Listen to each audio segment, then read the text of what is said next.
Bridget, welcome back. Now, our next guests are the godfathers of synth pop. It's a rare moment when a band can define the sound of an era, but the Pet Shop Boys have achieved just that. In a western town, the dead-end world, East End boys, West End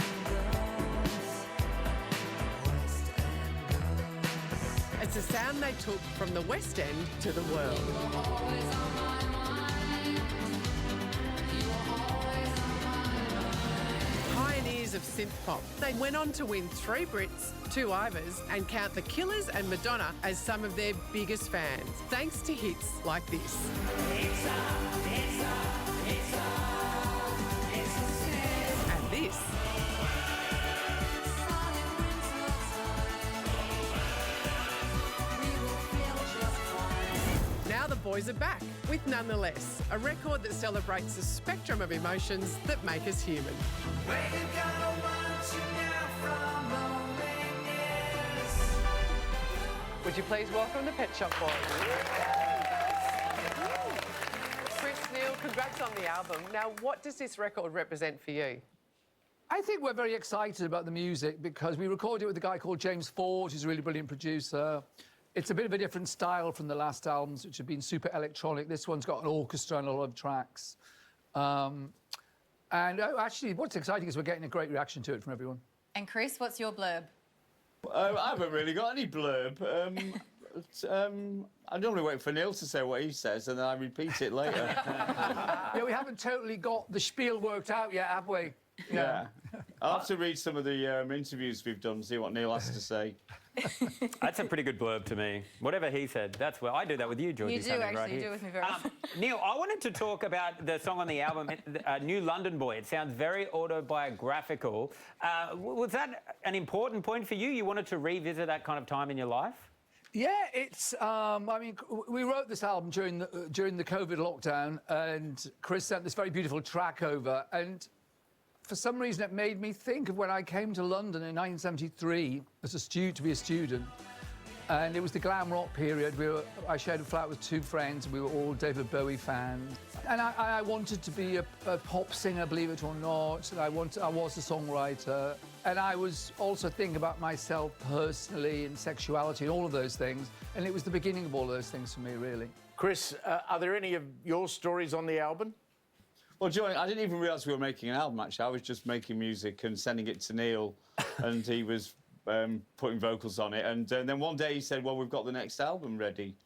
He'd even sequenced it in an order, the whole thing. Oh I was my like, I God. didn't even know we started. No wonder you don't have a blurb ready. You didn't even know the album was happening. Didn't even know is it for sale? I think people often think that you plan these things meticulously, and actually this album is very organic. Well, your music also featured in 2 of this year's biggest films, Saltburn and my personal favourite, All of Us Strangers. The use of Always on My Mind in that is incredible. Is it a welcome call when film producers come knocking, wanting your work? It is. I mean, there's a sort of tradition with us, which these 2 films aren't in, happily, where a director will want to use It's a Sin to establish you're in a gay club in America in the late 80s. And it's a bit corny, that, and reductive, maybe. With this, with Saltburn, they sing Rent, and it's part of the plot.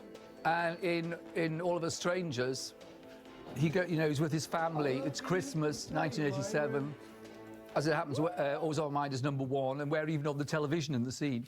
Wow. And it's an incredible moment of togetherness for them. So it's a great use of the 2 songs in both films. Luckily, out of Andrew Haig making All of Us Strangers and putting 2 songs of ours in the film, he's very kindly offered to make a video for our next single for Peanuts, hasn't he? Yes, he's doing the next video. It's very nice of him. Actually, he's a very nice person. Guys, Peanuts. for Peanuts is amazing, but also the visuals on that are going to be incredible.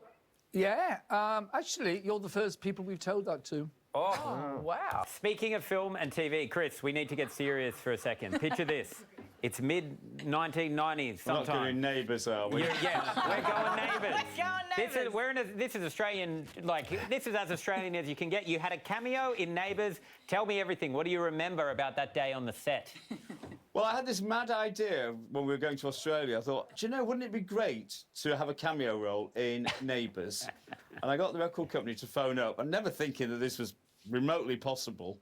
And they said, yeah, they're up for it, you know, but you've got to appear as yourself because you're not an actor, so you've got to be. Then they came up with this little script of me trying to find a recording studio somewhere, and they wanted me to pull up in a stretch limousine. I said, no, I wouldn't do that. I'd be in a Porsche. So they got me a Porsche, and unfortunately, it wasn't really confirmed until the morning they were shooting it. So I'd been up late the night before. I was a bit. Actually, I had a terrible hangover. I hadn't learned any lines or anything. But it was a real career high, that. Would you come back then? Come back to Ramsay Street. Come back to Australia. Oh, we're planning to do a tour in Australia. I think maybe next year. Do you have this official interview is dates? just full of exclusives. Yes. What I should say is we are in discussion about coming back to Australia next year. Okay, but in discussion means happening. Yes. Of course. So it means fingers crossed. I got everything crossed. Hey, Neil, I heard you're a fan of one of our pop darlings, the Project's own Troye Sivan. Is that true? Yeah. No, I really like his album. For me, last year it was the pop album I listened to most. There's someone else we like. Oh. Chris Lilly. Summer Heights High. Yeah. Mr. G. Mr. G. Yeah. G. Oh my God. Mr. G, Mr. G Program. is iconic. We need you to walk around and just point at bins and go, that's so random. Oh, that's this so bin. random. That's so random. That's so random. Oh my God, that's so random. Well, I couldn't think of a more random place for this to end. Nonetheless, is out tomorrow. Neil, Chris, thank you so much. That is it for tonight.